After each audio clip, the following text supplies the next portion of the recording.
Bonsoir à toutes et à tous et merci de rester fidèles au programme de New World. Bienvenue dans Regard Croisé, le dernier numéro de cette semaine. Nous abordons encore 4 sujets. L'actualité oblige, 2 sujets concernant le Sénégal. Premièrement, Macky Sall lance un dialogue national. En deuxième position, Sénégal, scène de violence à Dakar après la condamnation de Sonko. Nous parlerons en troisième position du Burkina Faso, polémique autour des timbres fiscaux imprimés en France. Puis nous terminerons par le Togo, santé. Le système de leasing au CHU Sylvanus Olympio produit des résultats encourageants selon le Conseil des ministres. Et pour en parler ce soir, 3 invités sur ce plateau avec moi. Eric Johnson, vous êtes journaliste et directeur de publication du journal L'Union. Bonsoir Eric et bienvenue. Bonsoir Guillaume, bonsoir chers confrères, bonsoir chers amis, téléspectatrices et téléspectateurs de New World TV. Merci de l'invitation. Mais je voudrais quand même commencer par un petit truc qui, très franchement, m'a touché. C'est une image que j'ai vue sur les réseaux sociaux où on a mis la photo de nos ministres à côté d'un appel aux parieurs de loterie. Et j'ai dit, mais attention, parce que là, ça continue, parce que l'année dernière, on avait vu d'autres images de la première ministre, d'autres ministres, et certainement de citoyens lambda qui ne sont concernés ni de près ni de loin par des affaires et qu'on publie. C'est pour dire à nos téléspectateurs de faire extrêmement attention à tout ce qu'ils regardent sur les réseaux sociaux pour éviter quand même de s'attaquer ou de s'en prendre à des individus qui ne sont pas du tout liés à certaines affaires. Ce n'est pas forcément vrai sur les réseaux sociaux. Oui. Alors, merci oui. Eric. À côté de vous, Germain Poulier, également journaliste, directeur de publication de Togo Réveil. Bonsoir Germain et bienvenue. Bonsoir docteur et bonsoir à tous les confrères, bonsoir surtout aux téléspectateurs. Merci pour l'invitation. Il n'y a pas de quoi. Et notre troisième invité aujourd'hui, Sylvestre Béni, également journaliste, directeur de publication de La Manchette. Bonsoir Sylvestre. Oui, bonsoir Guillaume et bonsoir à toutes et à tous et Bienvenue. Bonsoir aux amis autour du plateau. Voilà. C'est un plaisir, ça fait un bail que je n'ai pas vu les confrères. Voilà. Ouais. Sûr d'être là. Ok, d'accord. Je pense que le plaisir est partagé. De même avec les téléspectateurs, nous abordons donc le premier sujet, direction le Sénégal. Macky Sall lance un dialogue national. Le chef de l'État sénégalais Macky Sall a lancé ce 31 mai un dialogue national sans tabou. L'initiative réunira plusieurs acteurs politiques, économiques, sociaux, culturels, religieux et coutumiers. Il n'y a pas de tabou, il n'y a pas de sujet interdit, a déclaré Macky Sall. Il assure également que le gouvernement prendra toutes les dispositions nécessaires pour organiser une élection paisible, démocratique, libre et transparente. Alors, quel regard portez-vous aujourd'hui sur ce dialogue annoncé depuis un moment et puis lancé à la veille du verdict dans l'affaire Sonko? C'est justement le timing choisi pour lancer ce dialogue-là. Je commence par vous, Sylvestre. Non, écoutez, connaissant un peu Macky Sall et voyant la situation au Sénégal, je me dis que c'est un coup politique. Mais sauf que, est-ce que le Sénégal n'est pas allé un peu trop loin pour se retrouver tout de suite autour d'une table? Parce que je me dis que Macky Sall aurait peut-être lancé ce dialogue un peu plus tôt, qu'on n'en serait pas là aujourd'hui. Lorsque vous voyez les images, sûrement que nous allons en venir, les Sénégalais sont déjà sont déchaînés dans la rue avec des morts signalés ça et là. Est-ce que Macky, en lançant ce dialogue, ne se reproche quelque chose? Parce que pourquoi un tel dialogue à un moment où il lui revenait donc de faire les choses dans les règles de l'art? Nous avons choisi donc la démocratie. Il faudrait quand même que nous puissions assumer les principes et les valeurs qui fondent quand même cette démocratie. Aujourd'hui, lorsque vous prenez les Sénégalais, il y a une majeure partie, pour ne pas dire la majorité des Sénégalais veulent aujourd'hui que Macky Sall juste dise un mot, celui donc de ne pas se représenter pour un troisième mandat. Et vous verrez que les heurts, les violences que nous connaissons aujourd'hui, tout cela donc va se dissiper. Mais au moment où le président entretient le flou sur sa candidature, sa troisième du genre, et que au sein donc du peuple, on a l'impression que le président veut mettre donc sous éteignoir un candidat sérieux donc à la présidentielle donc de prochaine. Je veux parler donc de Ousmane Sonko. Et donc les procès politiques avec un viol politique. Je le disais la dernière fois, avec un viol politique qui à la fin a été écarté. Après, on a trouvé donc d'autres palliatifs pour coller à ce monsieur. Une fois condamné, vous avez vu ce qui se passe aujourd'hui. Donc il revient au président de dire, bon d'accord, voilà quoi, je ne veux pas me représenter pour une troisième fois et vous verrez que tout va se taire donc, dans ce pays. Est-ce que ce dialogue ne serait peut-être pas l'occasion de discuter clairement de cette affaire de troisième candidature de Macky Sall, puisqu'il a dit que tous les sujets seront abordés? Écoutez, moi je crois que Macky Sall aurait peut-être sauvé ce pays en disant juste, puisque tout part de lui et tout revient à lui. En réalité, c'est lui, la fixation est sur Macky Sall aujourd'hui. Et puis pourquoi il ne dit pas, bon, les gars, écoutez, je n'irai pas un troisième mandat. C'est ce qui cristallise aujourd'hui la tension, les énergies vives, tout ce qui se passe aujourd'hui au Sénégal. Parce que moi, j'ai souvent l'habitude de dire que tous les présidents qui ont tendance donc à s'amuser avec la Constitution, c'est-à-dire à prendre la Constitution comme un chiffon, généralement, tous ces présidents sont balayés et noyés comme un coton et à la fin, peut-être que c'est la CEDEAO qui va peut-être les sauver. Et tout cela se passe aux yeux donc de notre cher CEDEAO qui ne dit rien. Mais après, ils vont sortir un communiqué pour appeler à la retenue.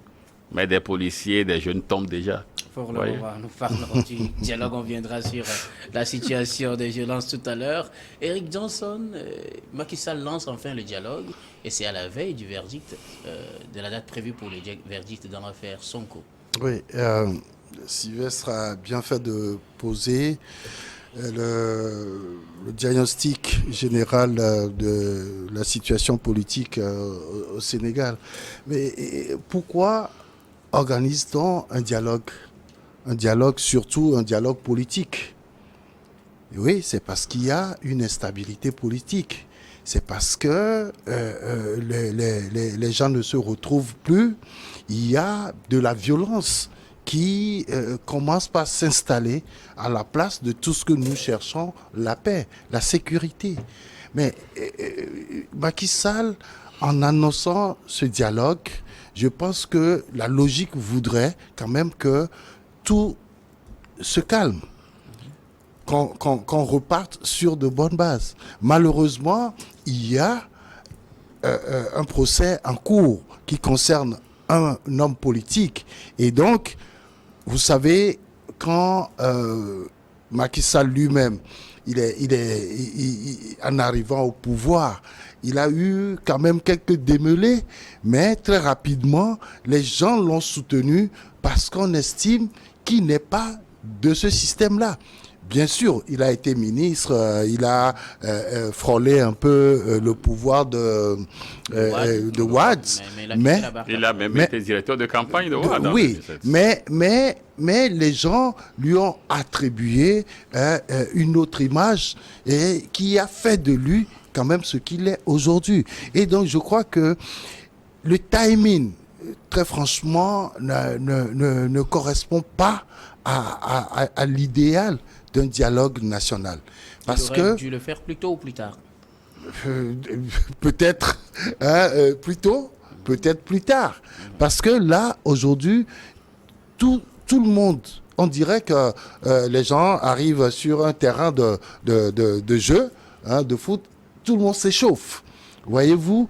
Mais moi, je ne voudrais pas aller dans le sens où c'est le troisième mandat de Macky Sall qui doit être un blocage. Je voudrais plutôt dire, parce que chacun est libre. Lui-même, il a dit que rien ne l'empêche d'aller à une troisième candidature, c'est-à-dire un troisième mandat. Toutefois, lorsque la situation se présente comme elle l'est aujourd'hui, les gens disent que Macky Sall doit se prononcer pour dire je ne serai pas candidat et tout va se calmer. Non, je ne pense pas. Vous savez, nous sommes en Afrique de l'Ouest, nous avons déjà une situation, d'abord une situation sécuritaire qui n'est pas du tout favorable au gouvernant aujourd'hui, une situation économique et financière qui aussi joue beaucoup. Vous savez, le Sénégalais lambda aujourd'hui veut vivre pleinement sa vie. Mais à cause de ces situations-là, le citoyen est obligé de sortir pour revendiquer. Alors, quand vous regardez, n'est pas l'occasion d'ouvrir un dialogue pour parler des choses comme ça, comme il a dit, on va parler de tous les oui, aspects. moi je parle du timing par rapport au procès en cours. Okay. Au procès qui, logiquement, s'est terminé hier, mais qui aura encore des rebondissements. Voilà. Ok, d'accord. Germain, Macky Sall lance enfin le dialogue annoncé, et c'est à la veille de la date du verdict plutôt de l'affaire Sonko. Bon timing pour le faire, fallait-il le faire plus tôt ou plus tard? Bon, ça dépend de comment on analyse cette invitation au dialogue. Donc, c'est vrai qu'il l'avait lancé il y a longtemps.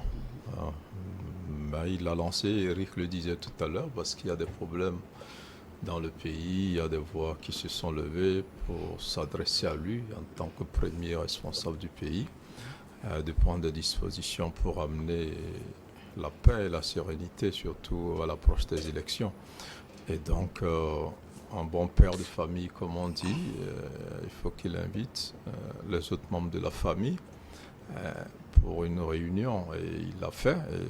Est-ce qu'il y a nécessité aujourd'hui de lancer un dialogue vu le contexte sénégalais, ou bien comme le disait Sylvain, il fallait juste dire qu'il ne va pas se présenter aux élections? Non, tout ne tourne pas autour de sa candidature. Il y a même d'autres candidatures qui pourraient faire l'objet des discussions à ce dialogue.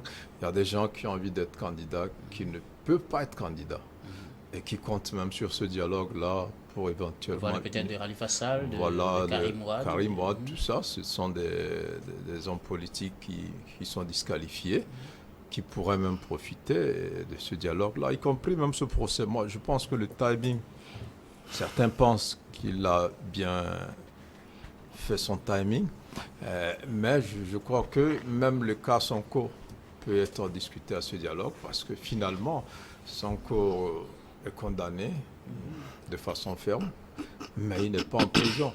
Ça veut dire ça veut dire que même s'il avait annoncé qu'il n'irait pas à ce dialogue, il peut aller à ce dialogue à partir du moment où il n'est pas encore Est-ce en prison. que, avoir la situation aujourd'hui avec le verdict, est-ce qu'on ne pourrait pas dire que tout a été planifié et qu'on ouvre maintenant le dialogue pour permettre à Sonko finalement de l'obliger à venir discuter peut-être pour sa candidature? Non, peut-être il ne viendra pas. Même ceux qui seront à ce dialogue pourront discuter pour lui, pourront évoquer son cas, parce que c'est un vrai problème pour le Sénégal. Mais après, lui aussi a fait aussi son timing, parce que quand il quitte Ziguinchor, il lui a dit il vient pour son combat final, il sait que c'est à la veille de son procès, donc lui aussi il fait des calculs, donc tout le monde fait des calculs, mais en réalité c'est l'intérêt du Sénégal qu'il faut voir.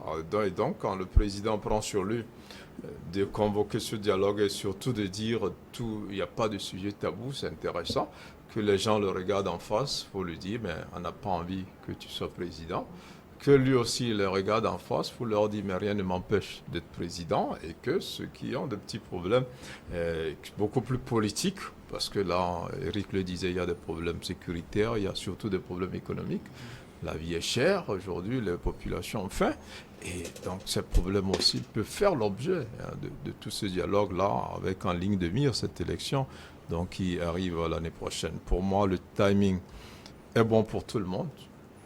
Bon pour tout le monde. Aujourd'hui, Sonko est condamné.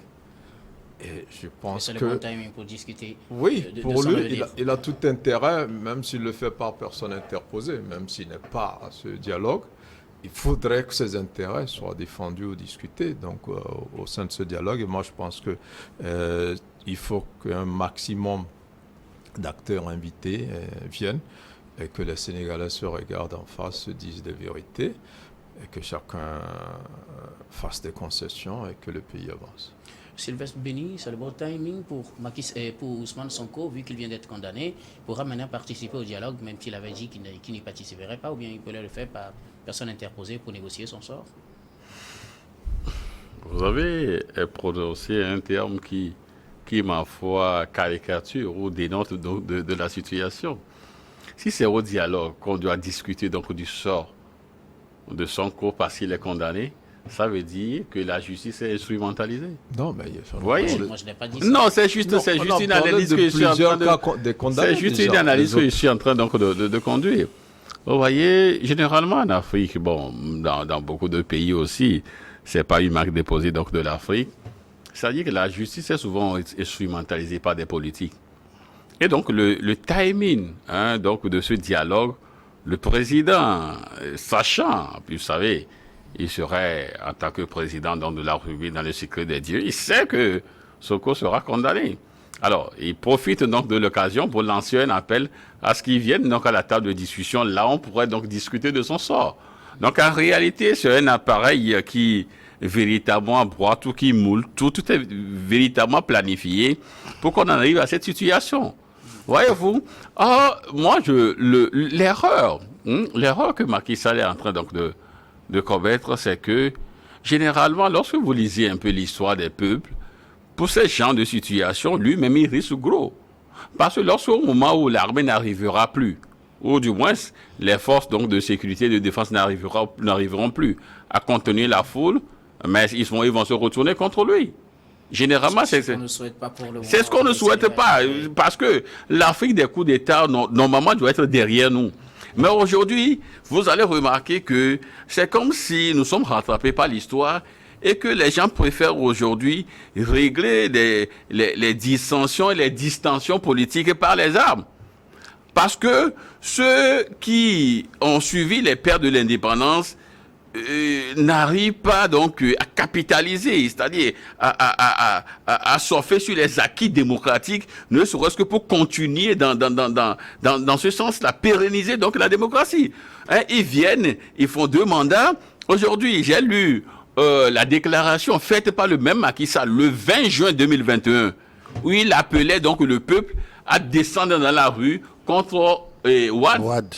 Il disait justement que c'est dans la rue que ça va se régler. Mais aujourd'hui, nous sommes en juin.